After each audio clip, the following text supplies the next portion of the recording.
Welcome, everyone. This is Jamie Flinchball, host of People Solve Problems. Today we have with us a special guest, William Harvey. William, how you doing? Loving life today. It's a cool day in Cincinnati, but otherwise, all things are good. Very good. I'm glad you're joining us from Cincinnati. I enjoy my visits there ever so occasionally. So a little introduction. William's the program manager for strategic initiatives, which is a very broad title, with a specialty chemical company. Also a university professor at the University of Cincinnati. He's a community builder, engagements with AME and ASQ and CI networks, and a lifelong learner, um, always engaged in learning in one sort or another, and teaching, which is, I've always said, is one of the best ways to learn, as you do at the university. So you've been in a lot of different roles, from your history with the Marines through professor through what you're doing now. Um, how do you decide in any one moment about what your role should be in problem solving and continuous improvement, right? You can own some things, you can delegate, you can coach, you can sponsor. So how do you sort of decide, how should I play in whatever you're working on? This is I would say, the dichotomy of my conversations with people, right? Because I want to develop people. I think the first part that I need to delineate and has been my life lesson, which is, should I own it? And the answer is, if somebody's drowning or there's something really critical, then that's the time for me to lead. So these are EHS incidents, major quality investigations with customers, and just anything that gets really sticky where people just need that leadership, and not by design, but perhaps from all the Marine Corps training. It was that ability to get in, just, okay, guys, just take a deep breath. Let's figure out what's in front of us and get after it. And then as I think about delegation, it's really an opportunity to partner with someone to build their skills. So I've always been hesitant when I hear people say delegate, when I said, you just don't want to do the task. So delegation comes with the part that I believe that this develops some person's skill set. And the one differentiation I would make, Jamie, about coaching versus delegation, I step away. Coaching, I'm more actively involved. And that's not just the what, it's also the how that I'm trying to work through. And then with my roles at this company and previous companies, it's been a chance to step in as a sponsor, where you just need some legitimacy to the project in the technical lens, right? It might be the champion, and it's really just making sure, hey, this has got somebody that can remove obstacles, work through others, help reset priorities. And it goes back to just, I would say, some flex, right? Because there's never a day that says, well, I'm going to just stay here. It's really just understanding real time, where people are at. Are they now starting to slip and drown? And then I need to go throw them a life preserver, or do I need to dive in and take care of them myself? And I think in that blend, it's that situational approach to the problems we all face. That's great. And it should be that dynamic, right? As you've indicated, all those roles. I'm glad you brought up sponsorship. I wrote a white paper on sponsorship because not a lot of people know how to play that unique role, which is, as you indicated, different than delegation.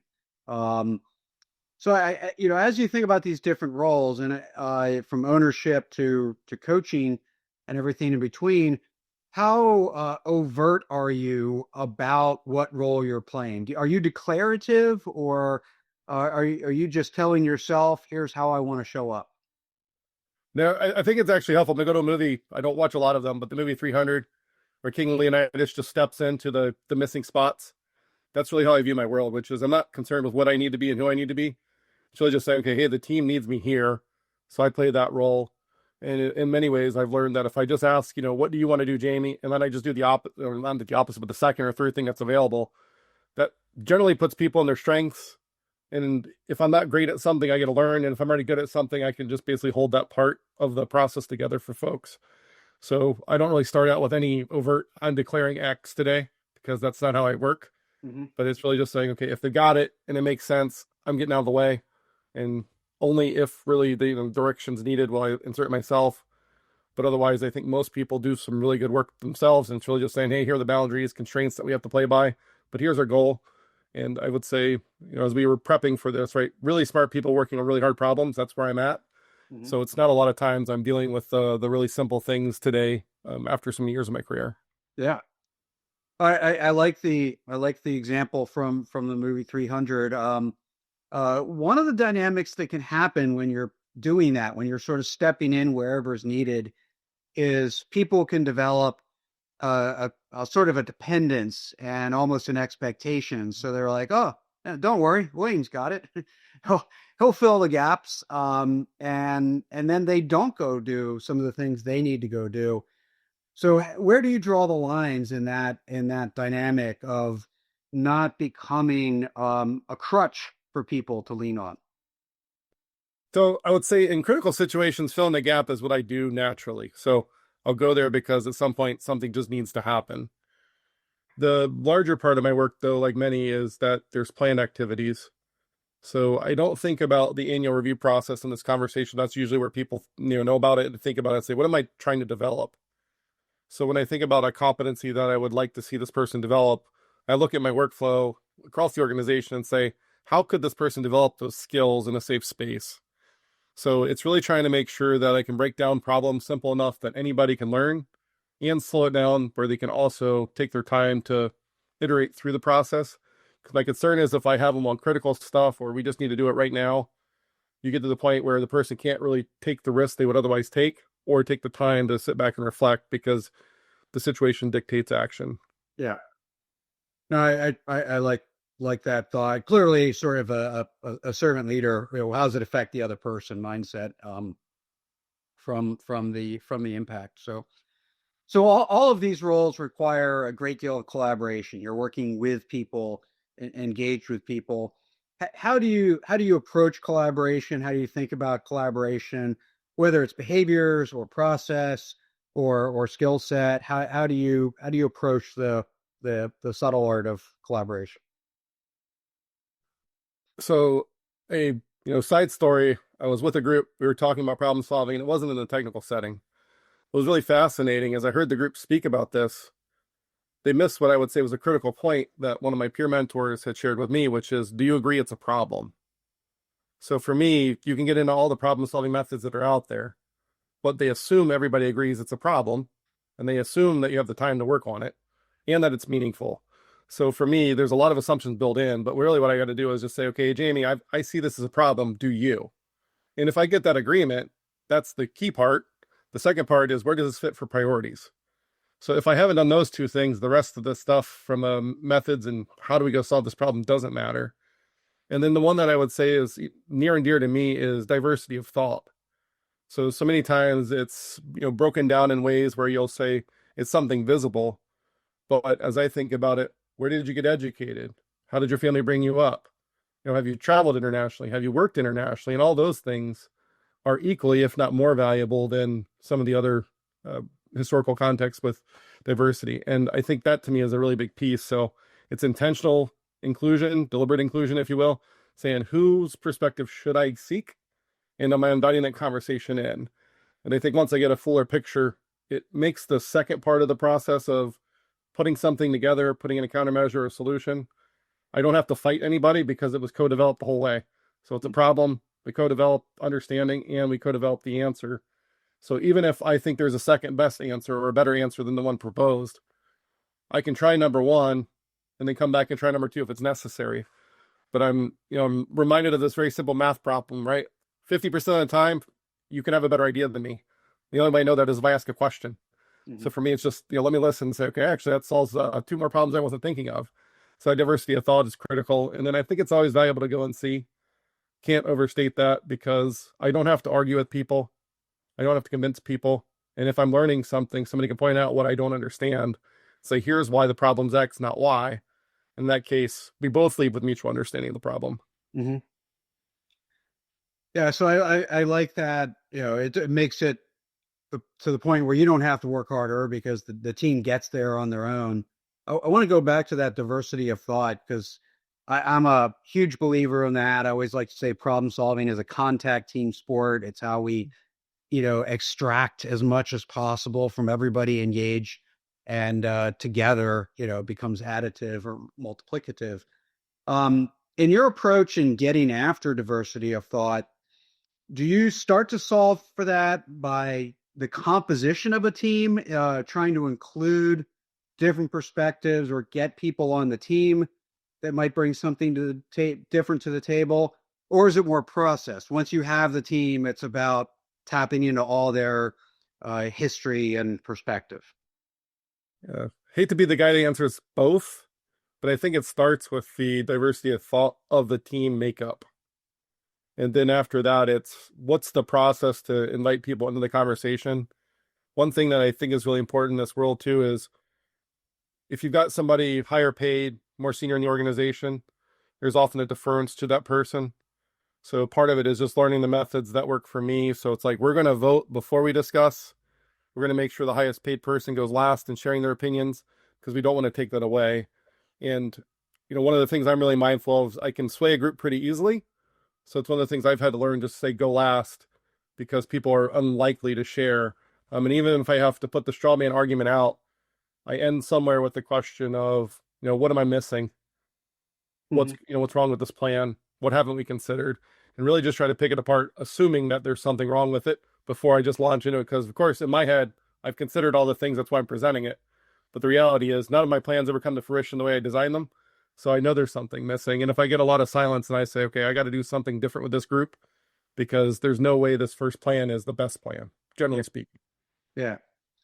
When you have a team that's stuck or kind of just headed down with momentum down a path, do you have like a favorite go-to question or go-to statement or declaration that pulls people up, pulls people out, and readjust them? But I understand the question. Are they barreling down the path in a good way, or are they barreling down the path and just the kind of blinders on? Yeah. The blinders? The blinders, yeah. So for me, the really simple one is, what are you trying to solve by doing this action? What do you expect to happen by taking this action? What's the problem you're working on? And I would say it's some of those combinations, but they really get at the heart of the matter because I really want to understand what the person thinks is going to happen and how does that link. So I'm really just looking for a logic link between A and B. And if I don't find it, it's like, okay, help me understand because what you said was this, what you're doing doesn't seem to line up with what you're after. So help me reconcile the gap.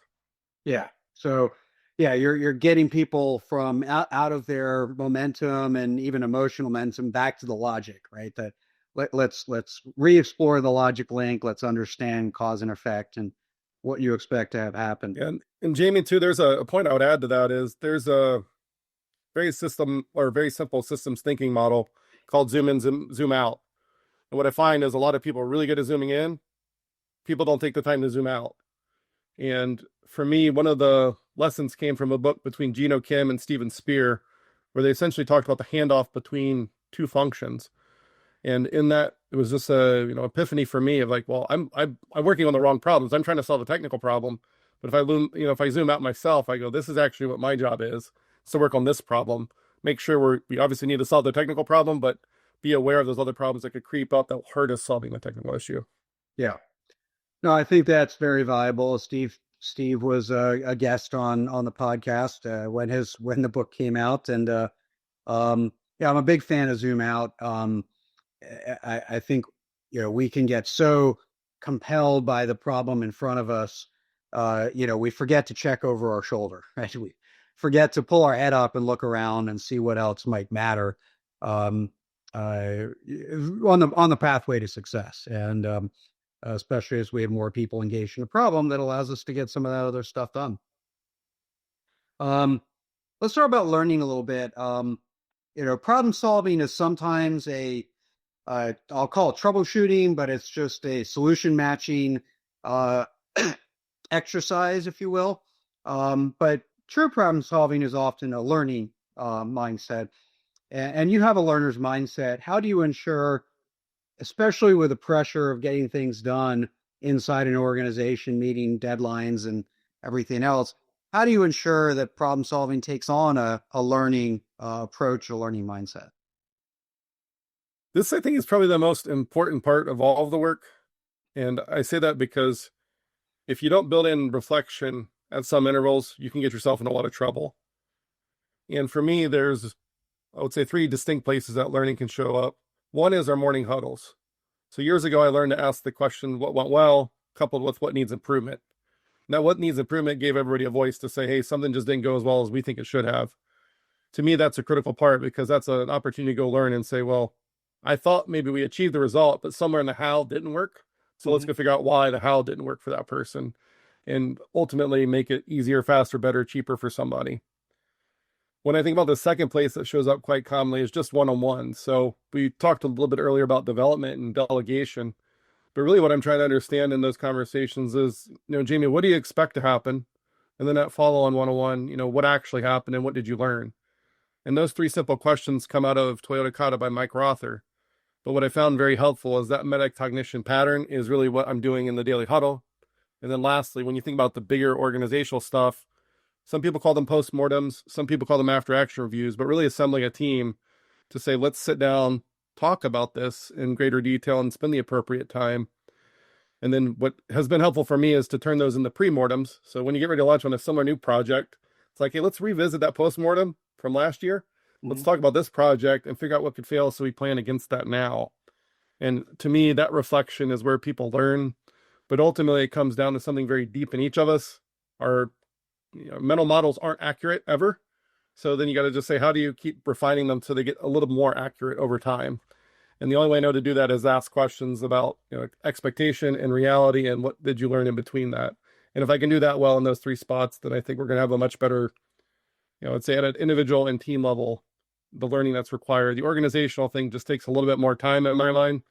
So even if you have tactics, it's really embraced by leadership asking those same questions across the board. Yeah.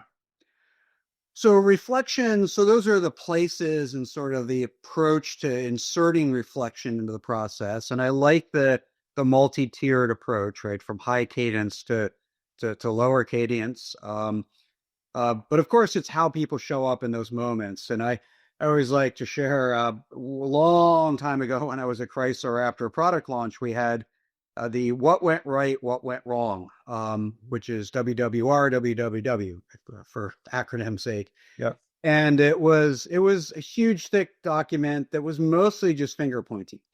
And you got the document, you looked for your name to figure out who threw you under the bus, and then it went in a circular file.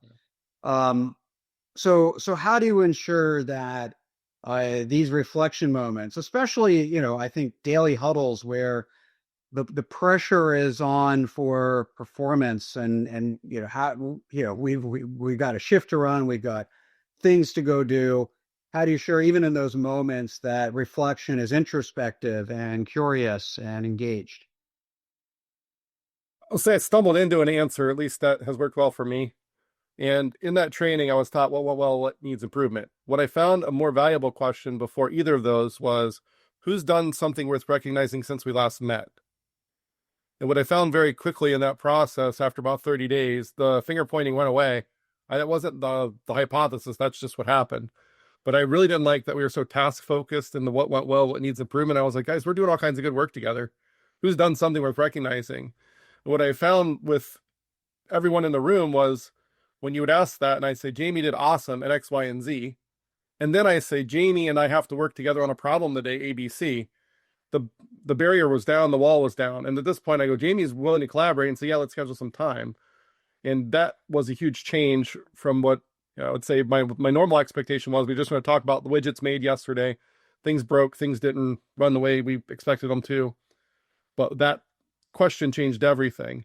So there's a lot of stuff that I would say I build into my cycles, particularly when they're team based. How do we do that? So even in an after action review, we start with that question of who's done something worth recognizing in this team. And it's simple, but for me, it really, it recognizes the person, but avoids all the finger pointing later because it's no longer I'm coming at you. I'm like, Jamie, that process didn't work, not Jamie didn't work. And Yeah. how that person perceives that is going to be much different if I've just layered on three levels of praise that are real. And it's like, yeah, we found problems, but I think that's true of every project ever Yeah. created, probably ever will come together and you go, something's not going to go right. You're like, that's fine. But what do you learn about the process?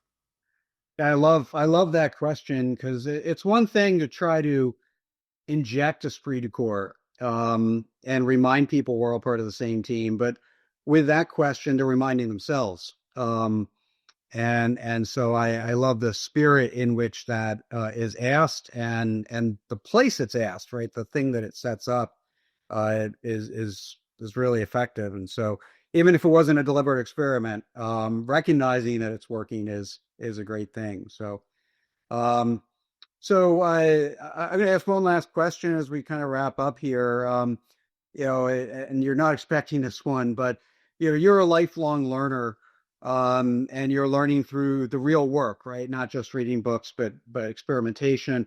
What are you next curious about? What's next on your learning horizon? What are you trying to uh, discover through experimentation and engagement with your work? Love the question. AI has been a big part of a lot of discussions recently. And just last night, I had the fortunate opportunity to give a shout out to Barry McCarthy, who was the AME conference chair for 2025 in St. Louis. He was walking through his workflow, showing me how he's creating content. And the thing, it wasn't so much that it was AI based, and that's not really the drive. The drive is to make sure the information's communicated more effectively to the learner. And I think about that showing up in a lot of different ways. Does the person have my accent? Do they look like me? Do they have my same type of setting? And AI allows me to do that much more effectively. So I think for me, that's the next big thing, because I think that unlocks a whole potential of opportunity for, me in both the University of Cincinnati job and working in my day job at chemical manufacturing, to say, just really get after it and put information in front of people that makes content sense and resonates well with them. Yeah, I love that. So thanks for sharing that, and thanks for sharing your experience and your practices and advice. And I'm sure our listeners will benefit. And I wish you and your team and your students all the very best. Thank you, Jamie. Appreciate you.